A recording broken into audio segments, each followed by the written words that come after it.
Hello, क्या हाल है बच्चों। मैं नितिन कुमार एक बार फिर आपके यूट्यूब चैनल समस एकेडमी पर स्वागत करता हूँ और उम्मीद करता हूँ कि आपकी पढ़ाई अच्छे से चल रही होगी। आपकी पढ़ाई को और बेहतर करने के लिए हम लेकर आ रहे हैं समस एकेडमी चैनल पर कक्षा 11 का अध्याय नंबर 9।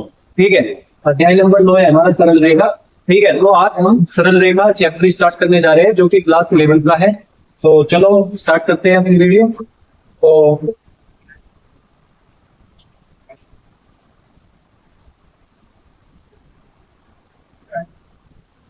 हाँ भाई, चैप्टर का क्या नाम है? चैप्टर का नाम है सरल रेखा। ठीक है, अगर हम सरल रेखा की बात करें, भाई सरल रेखा है क्या? तो सरल रेखा की बात करें तो सरल रेखा कुछ भी नहीं है भाई। कोई भी सीधी लाइन, स्ट्रेट लाइन जो है हमारी सरल रेखा है। कोई भी लाइन हम अगर खींचेंगे तो वो क्या है? सरल रेखा है। ठीक है, कोई भी लाइन स्ट्रेट खींचे वो क्या है? हमारी रेखा है। ठीक है, रेखा। लेकिन सरल रेखा क्या है? कोई सरल रेखा है। सरल रेखा किसे बोलते हैं? सरल रेखा के डेफिनेशन की हम बात करें तो सरल रेखा की डेफिनेशन क्या है? सरल रेखा दो बिंदुओं के बीच का सबसे छोटा संभव रास्ता है। अच्छा, सरल रेखा दो बिंदुओं के बीच का सबसे छोटा संभव रास्ता है। इसे एक ऐसे पथ के रूप में समझा जा सकता है जिसकी चौड़ाई नहीं होती। भाई ये मेरी रेखा है, ये मेरी रेखा है। ठीक है, मतलब कौन सी रेखा? सरल रेखा। अगर इसकी चौड़ाई है नहीं है, ठीक है, तो वही लोग कह रहा है जिसकी चौड़ाई नहीं होती, केवल लंबाई होती है, केवल लंबाई है। अब दूसरी चीज, सरल रेखा क्या? दो बिंदु के बीच का सबसे छोटा संभव रास्ता। अगर इसको मैं दो बिंदु बना दूं, एक बिंदु ये है, एक बिंदु ये है। ठीक है, मैं मानूं कि ये बिंदु कितना मेरा x1 और ये y1, और यहाँ पे एक बिंदु है कौन सा? x2 और y2। तो इसने क्या बोला? सरल रेखा दो बिंदुओं के बीच का सबसे छोटा रास्ता। दो बिंदुओं के बीच का क्या है? सबसे छोटा रास्ता। तो उस बात आई समझ में? कहने का मतलब क्या है? सरल रेखा वो है जो रेखा पे बने दो बिंदुओं के बीच का सबसे छोटा रास्ता। ठीक है, उसके बाद मुख्य अवधारणा की बात करें कि इसमें पढ़ने क्या क्या होगा? ढलान पढ़ने वाले स्लोप। एक सरल रेखा का ढलान उसकी खड़ीपन को मापती है। इसे दो बिंदुओं के बीच ऊर्ध्वाधर परिवर्तन को क्षैतिज परिवर्तन से विभाजित करके ज्ञात किया जा सकता है। इसका क्या मतलब है? ढलान है मतलब हम क्या करेंगे? इसमें ग्राफ बनाएंगे। ग्राफ बना, ठीक है, ये हमारा क्या होगा? ग्राफ होगा। इसमें क्या है? एक्स अक्ष और वाई अक्ष। ठीक है, ग्राफ का इसे बोलते हैं क्या है? कार्तेय। ठीक है, एक कार्तेय तल होगा। तो ये कह रहा कि एक सरल रेखा का ढलान उसकी खड़ीपन को मापता है। मतलब ये मैंने ऐसे रेखा खींची, ये रेखा खींची, अब ये रेखा का खड़ीपन, खड़ीपन का मतलब कितनी खड़ी है। ठीक है, कोई क्या होगा? उसकी ढलान। क्या होता? ढलान होती है। ठीक है, ढलान, और आगे हम इसके बारे में और जानेंगे जब समझना। ठीक है, अभी सिर्फ मोटा मोटा समझो ढलान क्या है, बस इसकी खड़ीपन को क्या बोलते हैं? ढलान बोलते हैं।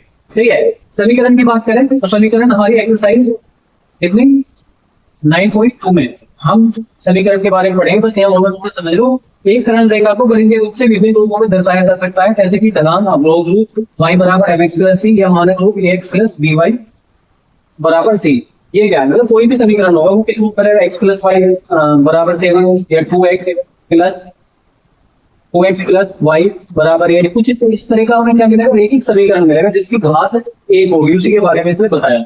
अवरोधन की बात करें, एक्स अवरोधन वह बिंदु है जहां रेखा एक्स अक्ष को काटती है।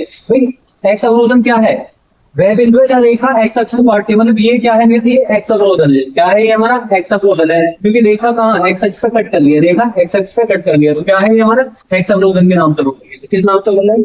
एक्स अवरोधन के नाम पे। और वाई अवरोधन कहाँ है? जहां बिंदु रेखा वाई अक्ष को काटता है। मतलब सपोज करो ये रेखा कुछ इस टाइप का हो, या सपोज करो कि ये रेखा बढ़ के चली जाती है तो वाई अक्ष पे कट कर देंगे। वाई एक्स कट कर दिया है तो वाई अवरोधन बोलेंगे। सही से क्या बोलेंगे? वाई अवरोधन, वाई अवरोधन। समझे बात को? नहीं, चलिए आगे चलते। दूसरी चीज, हम इस चैप्टर को अगर थोड़ा बैक में जाए क्लास 10 का, क्लास 10 में जो हमने निर्देशक ज्यामिति पढ़ी उसी से आगे का पोर्शन है। क्लास 10 में हमने क्या जाना ना कि भाई दो बिंदुओं के बीच की दूरी क्या है। दो बिंदुओं के बीच के मतलब किसी रेखा का अगर हम विभाजन करें तो वो कैसे कर सकते हैं? बाह्य विभाजन क्या हो, अंत्य विभाजन क्या हो, मध्य बिंदु सूत्र पढ़ाओ, फिर उनका क्षेत्रफल पढ़। अब इसी से आगे हम किस में पढ़ने वाले? सरल रेखा पे पढ़ने वाले। अब हम क्या पढ़ेंगे इसमें? ये दो बिंदु दे रखे, किसी रेखा पे दो बिंदु दे रखे, उन दो बिंदुओं से हम समीकरण कैसे बनाएंगे? वहां पे समीकरण बनाना सीखा था, यहाँ पे समीकरण बनाना सीखेंगे। या दो बिंदुओं के बीच का जो ढलान था, ढलान थी, वो कैसे निकाल लेंगे? तो ये सब हम किसमें पढ़ने वाले? सरल रेखा में पढ़ने वाले। लेकिन उससे पहले क्लास 10 का थोड़ा सा रिवाइज कर लो तो ज्यादा बेहतर होगा। तो क्लास 10 का रिवाइज करें। क्लास 10 के लिए हम क्या पढ़ने वाले? दूरी सूत्र। दूरी सूत्र क्या था? समझो बात को। दूरी सूत्र की बात करूं मैं तो दूरी सूत्र में क्या था? अगर ये मेरा ग्राफ, अगर इस ग्राफ को कोई रेखा बनी हुई है तो इस रेखा के दोनों बिंदुओं के बीच की दूरी क्या होगी? इस रेखा के दोनों बिंदुओं के बीच की दूरी क्या होगी, मतलब सपोज करो ये कितना मेरा x1 y2, मतलब ये पी कितना होगा, ये मेरा क्या होगा Q होगा, ये कितना, ये है मेरा x2 y, ये मेरा पी बिंदु हो, Q बिंदु होगा। तो पी क्यू की दूरी कितनी होगी, तो उसे निकालने के लिए हमारे पास फॉर्मूला तो v बराबर कितना x2 माइनस x1 का whole plus y minus y1 का होल। आई बात समझ, ये हमारा दूरी सूत्र है जिसका यूज हमारे इस चैप्टर में आगे चलकर होगा, ठीक है, कहीं भी यूज हो सकता है, ये कहीं भी क्वेश्चन आ सकता है, तो हमें पता होनी चाहिए कि भैया दूरी सूत्र है क्या। क्लास 10 में अच्छे से पढ़ते आए होंगे तो जरूर पता होगी, नहीं पता तो मैं बताऊँ, ठीक है। विभाजन सूत्र की बात करें तो इन दो फेज में, एक अंतर विभाजन, एक बाह्य विभाजन। अगर अंतर विभाजन की बात करूँ कोई देगा, कोई देख रहा है कौन सी, ये ए होगा हमारा, ये बी बिंदु होगा, ए बिंदु और बी बिंदु कहीं पी पॉइंट पर इसे अंतर विभाजित करें, पी पॉइंट पर, तो ए बिंदु कितना होगा मेरा x1 y1, बी बिंदु कितना होगा x2 y2, तो ये इसे अंतर विभाजन करके पी बिंदु करें, तो कितने में विभाजित करें, किस अनुपात में विभाजित करें, m1 रेशो m2 में विभाजित करें। सही बात समझ में क्यों नहीं, m1 रेशो m2 में विभाजित करें, तो पूछेगा हमसे कि भैया पी के निर्देशांक पता हो, क्या पी के निर्देशांक पता हो, तो इस केस में क्या होगा, कुछ नहीं करना, अगर मुझे पी के निर्देशांक निकालने, किसके, बी के निर्देशांक, तो पी के निर्देशांक निकालने के लिए क्या करेंगे हम, भाई m1 की गुणा तो कर दो x2 में और m2 की गुणा कर दो x1 में, तो p के निर्देशांक निकल कर जाएंगे हमारे, क्या m1 की गुणा कर दो x2 में और प्लस m2 की गुणा कर दो x1 में, m2 की गुणा कर दो x1 में, और बटे में क्या आ जाएगा, बटे में आ जाएगा हमारा m1 प्लस कोमा, ये p का एक निर्देशांक निकला। अगर कोई p के निर्देशांक एक भी मान लो तो एक की वैल्यू क्या आ गई, ये आ गई, ठीक है। तो उसके बाद मुझे किसका p के निर्देशांक निकालने, b के निर्देशांक के लिए क्या करूंगा मैं, भाई m1 की x2 में करी, m2 भी x1 में करी, अब m2 की किस में कर दे, m2 की करते भैया y1 में, और प्लस m2 की किस में कर दे, m1 की किस में कर दे, m1 की करते हम m2 की y1 में करा, और m1 की करते y2 में, m1 की y2, और बटे में क्या आ जाएगा, बटे में आ जाएगा हमारा m1 प्लस, ये मेरा क्या होगा, अंतर विभाजन होगा। बाह्य विभाजन की बात करूं तो बाह्य विभाजन में कुछ नहीं है, जहाँ प्लस का साइन है वहां पे माइनस का साइन है, जहाँ पे प्लस का साइन है वहां पे किसका साइन लगा दो, माइनस का साइन लगा दो, तो यही सूत्र हमारा किसका हो जाएगा, बाह्य विभाजन का हो जाएगा, प्लस की जगह में माइनस का लगा, ठीक है भाई। क्लास 10 का रिवाइज करा रहा हूँ, थोड़ा स्पीड से चलिए, सही है। मध्य बिंदु क्या था, मध्य बिंदु का मतलब ये था कि कोई देगा, कोई देगा ए और बी, ठीक है, ए और बी, ठीक है, कोई देखा है हमारी ए और बी, फिर क्या है बिंदु है, तो ए और बी उसके बिंदु x1 y1 और ये x2 y, सही है भाई। और ये से कहीं बिल्कुल मध्य में कट कर रहे हैं बी पॉइंट। अब एक बात करो, अगर मध्य में कट कर रहे हैं, बिल्कुल मध्य में कट कर रहे हैं, तो इसका रेशो बराबर नहीं हो जाएगा भाई, यहाँ से यहाँ तक की दूरी तुम 2 मान लो, तो इसका मतलब ऐसे बी से और बी तक की दूरी 2 ही होगी। अगर मैं इनका रेशो निकाल दूंगा तो कितना हो जाएगा, 1 रेशो नहीं हो जाएगा, मतलब एक रेशो एक में कट कर देंगे, ठीक है। और ये क्या है हमारे m1 है, तो m1 की हमने किसमें करी थी, x2 में, होना तो x2 ही है, और ये m2 की किसमें करी, x1 में, तो इसका मतलब 1 की गुना हम x1 में करें, 1 की गुना x2 में करें, तो x1 x2 ही तो होना, फिर प्लस ही तो करना है, तो इसका सूत्र क्या हो जाएगा, आप देखिए तो भैया x1 प्लस x2 बटे में, और y के निर्देशांक निकालने के लिए y1 प्लस y2 और बटे में, ये हमारा आ जाएगा मध्य बिंदु। अच्छा, नेक्स्ट है त्रिभुज का क्षेत्रफल। ये त्रिभुज के क्षेत्रफल के लिए क्या करेंगे हम, त्रिभुज के क्षेत्रफल के लिए क्या करेंगे,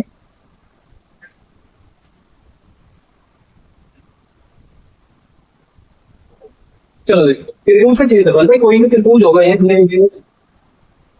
कोई भी त्रिभुज होगा उसमें कितने बिंदु होंगे, 3 बिंदु, एक बी और एक सी, और 3 बिंदु कौन कौन सा, तो मैं मान रहा हूँ कि x1 y1, ये कितना होगा हमारा x2 y2, और ये कितना होगा x3 y2, ठीक है। अब त्रिभुज का क्षेत्रफल निकालने के लिए हम क्या करेंगे, फिर त्रिभुज का क्षेत्रफल होगा 1/2, ठीक है, 1/2 याद कर लीजिए भैया, त्रिभुज के क्षेत्रफल में क्या है, यहाँ पे x y माइनस y का प्लस x लिखो, y माइनस y का प्लस x लिखो, y माइनस y का, ठीक है। ये क्या आता हमारा त्रिभुज का क्षेत्रफल। दूसरी चीज, त्रिभुज के क्षेत्रफल अभी कंप्लीट नहीं हुआ फॉर्मूला इसका, ठीक है। ये लिख सकते हो x y minus y plus x y minus y plus x y minus y और बराबर में क्या है, गुना में क्या है 1/2, गुना में क्या है 1/2, इसके साथ 1 और 3 जोड़ दो। कैसा जोड़ना, 1 किसके साथ लगा दो x के साथ, 2 किसके साथ लगा दो x के साथ, और 3 किसके साथ लगा दो x के साथ, 3x थे, तीनों साथ मैंने 1 2 3 लगा दिया। अब तुमने बाद में इसी में घुमाना मुझे, इसी में यहाँ पाने 1 के बाद क्या आएगा 2 के बाद क्या आएगा 3 ठीक है। फिर 3 तक आ गया, फिर क्या है हमारा x2, x2 के बाद क्या है 3, 3 के बाद क्या आएगा 1, मतलब फॉर्मूला ना इसी में चलना हमें। फिर क्या आएगा 1, 3 के बाद कितना आएगा, 3 के बाद आएगा 1, 1 के बाद क्या आएगा 2। तो ये मेरा फाइनली सूत्र बनेगा किसका, त्रिभुज के क्षेत्रफल का। क्या है 1/2 x1 y2 minus y3 x2 y3 minus y1 plus x3 y1 minus y2। ये बात आई समझ में? मैं एक्स्ट्रा कर दूँ। अब ये से हमारा चैप्टर इसका क्या है, सरल रेखा। ठीक है, ये तो अभी हमने पीछे का रिवाइज करा था और दूसरा ये जानता है कि भैया सरल रेखा है क्या। ठीक है, तो सरल रेखा क्या बताई थी भैया, कोई भी रेखा के दो बिंदुओं के बीच का सबसे छोटा रास्ता क्या है, वही सरल रेखा कहलाई जाती है। दो किसी भी रेखा के दो बिंदु के बीच का सबसे छोटा रास्ता, आई बात समझ में, वो हमारा क्या है सरल रेखा। लेकिन अब रेखा की ढाल की बात करें, भैया रेखा की ढाल क्या है। ठीक है, ढलान जैसे बोल रहा हूँ। ठीक है, तो रेखा की ढाल क्या है, तो ये क्या है गिरा, ये क्या है मेरा एक्स एक्स है और ये मेरा वाई एक्स है। ठीक है, जैसे हम कहा रहता है बोलते हैं, अगर बात के तल पर कोई भी रेखा बनाए, कोई रेखा बनाई जाती है। ठीक है, ये रेखा सही है। तो इस रेखा में अगर मैं झुकाव की बात करूं, किसकी बात, झुकाव की बात, तो इसमें झुकाव क्या होगा, झुकाव कुछ नहीं है इसमें, ये एक्स एक्स से एंटी क्लॉकवाइज कितने डिग्री कोण पे है, वो ही क्या है इसका झुकाव होगा। समझना बात, वो गहरी बात है। एक्स एक्स से एंटी क्लॉकवाइज कितनी डिग्री का कोण बना रही है, मैंने मतलब थीटा डिग्री का कोण बना रही है। तो ये जो थीटा है ना, ये झुकाव है। झुकाव क्या हुआ, थीटा। आई बात समझ में नहीं, झुकाव इसका क्या हुआ, थीटा। लेकिन हमने बात किसकी कर ली, ढाल क्या है, रेखा का ढाल है क्या।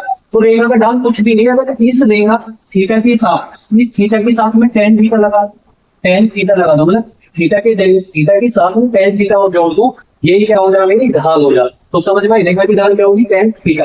और टेन थीटा को हम किससे निरूपित करें, एन से। तो इसका मतलब टेन थीटा बराबर क्या हो जाएगी, एन। ठीक है, टेन थीटा बराबर क्या हो जाएगा, एन। तो ये मेरा क्या है, टेन थीटा रेखा की ढाल है।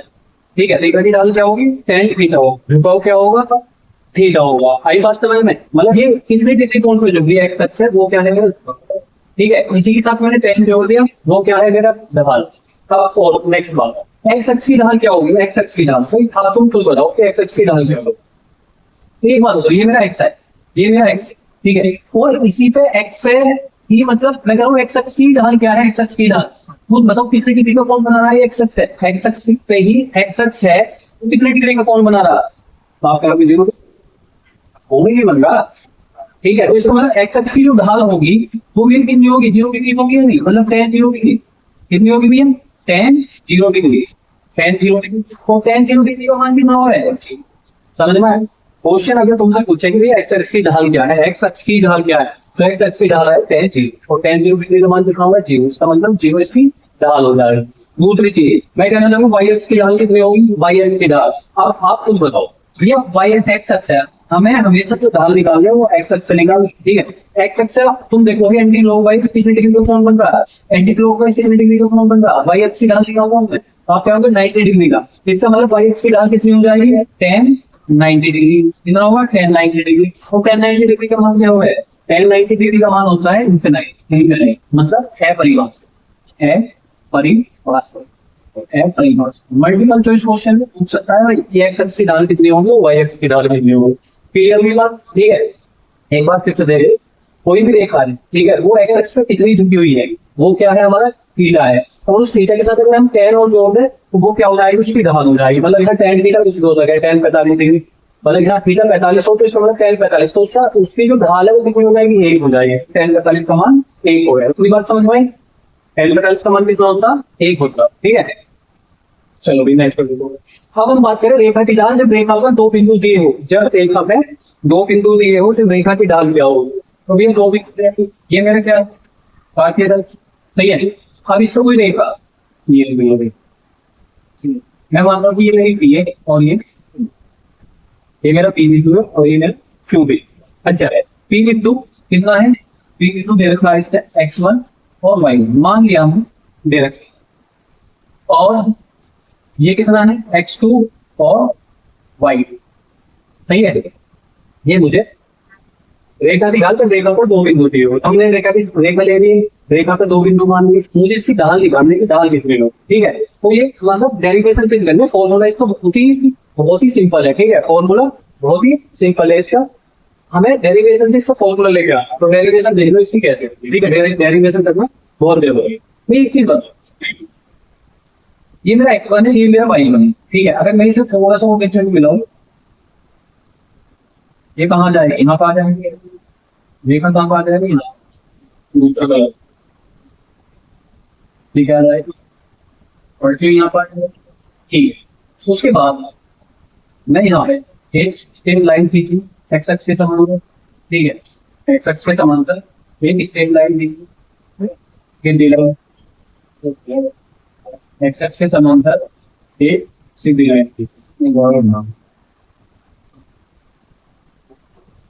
ये मुझे कितना जाएगा, ये मुझे पी बिंदु है, बिना मान लिया मैंने पी बिंदु जाएगा x1 y, ठीक है। मैं रेखा को बढ़ा रहा हूं, मैं रेखा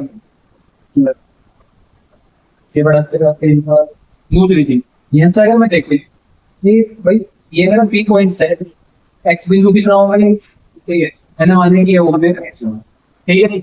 उसके बाद फोर्स है एक्स बिंदु कितना होगा मेरा, ये एक्स बिंदु हो जाएगा मेरा x, ठीक है, x2 दूसरी चीज मैं यहां से देख, तो ये मेरा y बिंदु कितना हो जाएगा, ये हो जाएगा मेरा 5, और ये कितना हो जाएगा, ये हो जाएगा मेरा y, कितनी बात है इसमें। अब एक चीज एक बात बताओ, ये मेरा कितना, मतलब यहाँ जो विभाग है मेरा यहाँ पे ये मैंने मान लिया ठीक है।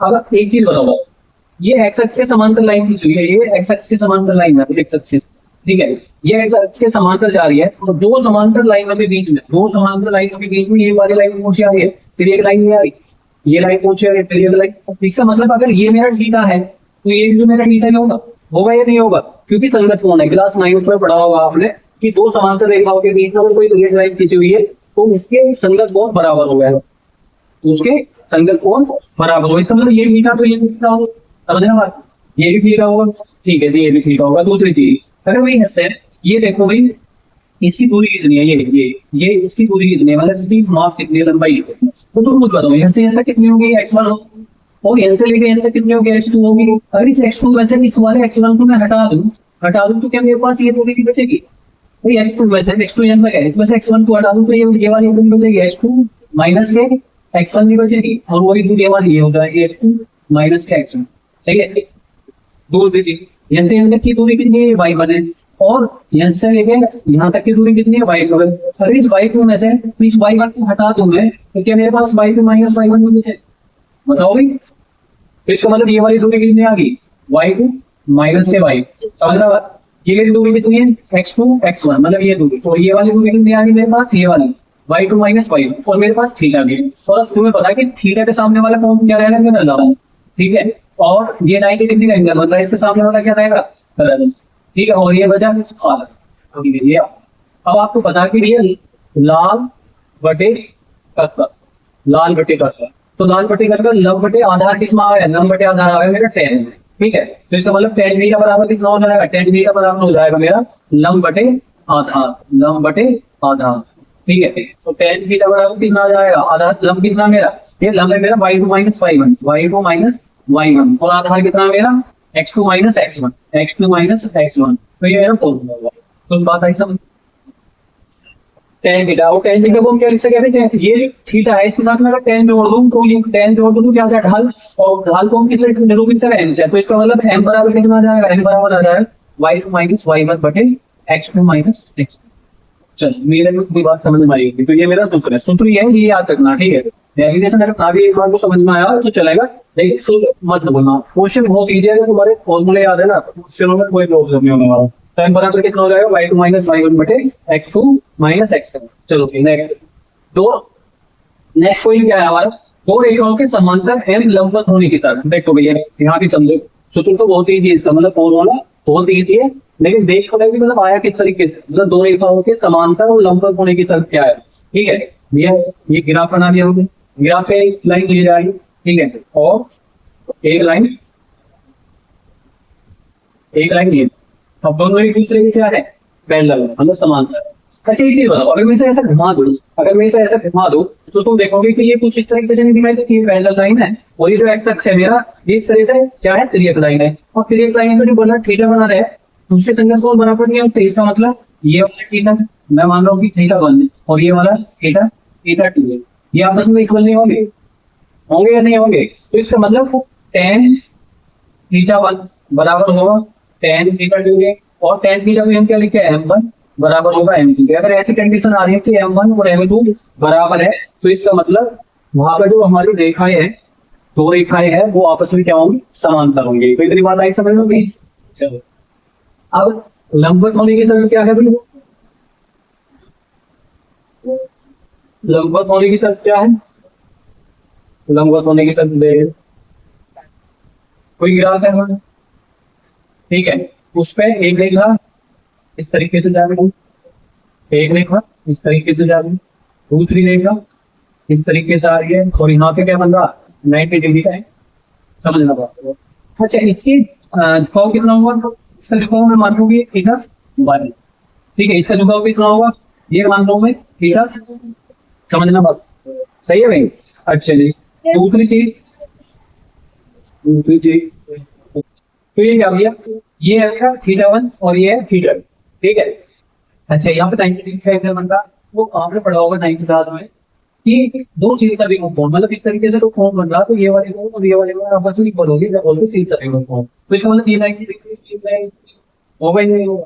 दूसरी चीज ये थीटा 1, अगर मैं इस एंगल को निकाल दूं, इस एंगल को निकाल दूं, तो मुझे त्रिभुज के तीन कोण मिल जाएंगे। त्रिभुज के कोण कितना है? 180। अब इस एंगल को निकालने के लिए हमने एक चीज बहुत बड़ी होगी कि ये कोई हमारी रेखा है और उस रेखा पे कोण प्रिय दे रखा होगा, और ये कोण मेरे कट वो 1+2 जो मेरा एंगल है वो कितना होगा? 180 लीनियर पेज बनना, ठीक है, मतलब रेखिक लाइन, रेखा ही बनना, ठीक है। अच्छा चलिए, तो यहाँ पे कितना हो जाएगा? थीटा 2 और ये पूरा कितने का? 180 का। अगर मैं 180 में से थीटा 2 घटा दूं तो ये वाला भी मिल जाएगा। 180 में से थीटा 2 घटा, मेरे पास त्रिभुज के तीनों एंगल का योग, मतलब त्रिभुज के तीनों एंगल है, तो त्रिभुज के तीनों एंगल का योग कितना होगा? 180 से त्रिभुज के तीनों कोणों का योग कितना होगा? 180। अच्छा, त्रिभुज के तीनों कोण नहीं है तो 90 degree plus theta 1 plus 180 minus theta बराबर कितना होगा? 180। अच्छा, 180 प्लस है, 180 प्लस है, ये माइनस होगा तो कैंसिल होता है, मतलब 0 बचा।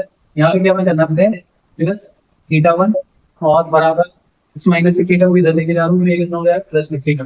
अच्छा, मैं दोनों के साथ tan जोड़ दूं क्योंकि हमारी तो ढाल है, वो तो tan के साथ क्या है, मतलब थीटा के साथ tan, तो दोनों साइड पर tan लगा, वैसे तो कोई फर्क वैसे भी नहीं पड़ता, ठीक है।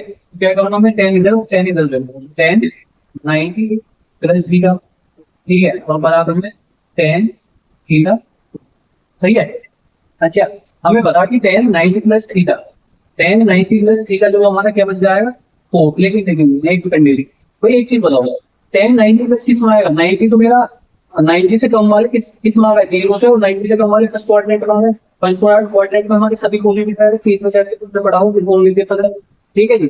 और सेकंड क्वाड्रेंट में हमारे कौन से मतलब साइन और कोसेक को छोड़ के, साइन और कोसेक को छोड़ के सारे क्या बढ़ेंगे? माइनस में, मतलब tan जो है माइनस में होगा। सेकंड क्वाड्रेंट में tan इसमें रहेगा भाई, माइनस में रहेगा, ठीक है। सेकंड क्वाड्रेंट में tan माइनस में रहता है, तो हम कुछ भी जोड़ेंगे वही रहेगा, तो वो सेकंड में पहुंच जाएगा। तो इसका मतलब यहाँ पे क्या आएगा? ये आ जाएगा हमारा tan 90 plus theta, tan 90 plus theta बना है तो क्या बना है? 4 थीटा, लेकिन सेकंड क्वाड्रेंट में तो हमें इक्वल से किस हो जाएगा? माइनस का 4 थीटा, और बराबर में क्या आएगा? tan थीटा, ये 4 थीटा। अच्छा, एक चीज बताओ, 4 थीटा का अपोजिट क्या होगा हमारा? ये होगा माइनस के बाद में tan थीटा, ठीक है, और बराबर tan थीटा। अच्छा, तो इसी तरीके का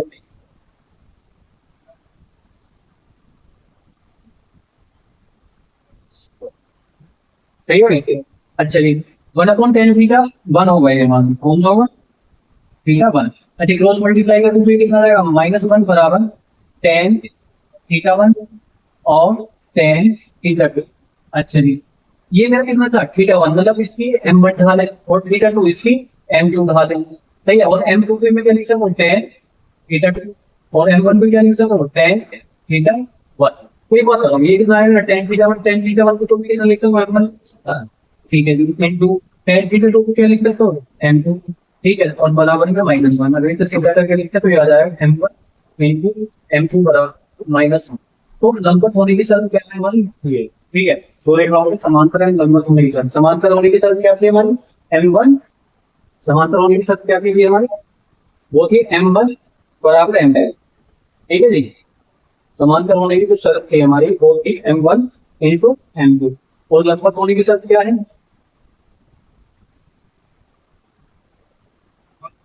लंबवत होने की शर्त है हमारी m1 इंटू m2 बराबर है माइनस के, ठीक है जी।